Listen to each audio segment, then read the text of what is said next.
In today's video, I'm going to teach you how to duplicate lists in ClickUp.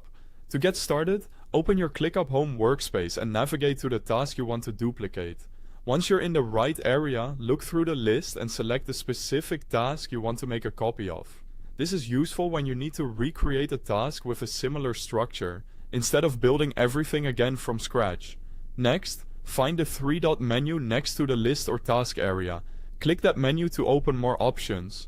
Then choose Duplicate. This will open the duplication settings, where you can decide exactly how the copied task should be created. Now, type in the new task name. Give it a clear title so you can easily tell the original apart from the duplicate. After that, choose where the duplicated task should be created. This is helpful if you want the copy to stay in the same location, or if you want to place it in a different list for better organization. You'll also see two main duplication options: Everything and Customize. If you select Everything, ClickUp will copy all available task details into the new version. This is usually the fastest option if you want the duplicate to closely match the original. If you choose Customize, you can be more selective about what gets copied. That gives you more control, especially if you only want certain parts of the task to carry over.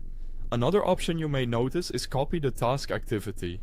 This refers to the activity history connected to the original task, such as updates or actions that happened on it. In most cases, you'll want to think carefully before enabling this, because not every duplicate needs the same activity record.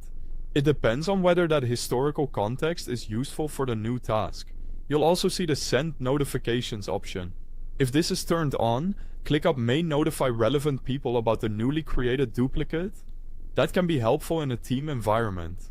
But if you're just creating an internal copy for yourself, you may prefer to leave it off to avoid unnecessary alerts. Once everything looks right, click Duplicate to confirm. ClickUp will begin creating the copy task based on the settings you selected. After that, wait a moment for the duplicated task to appear. Depending on your workspace and the amount of information being copied, it may take a few seconds. And that's it. You've successfully duplicated a task in ClickUp. Thanks for watching, and I'll see you in the next video.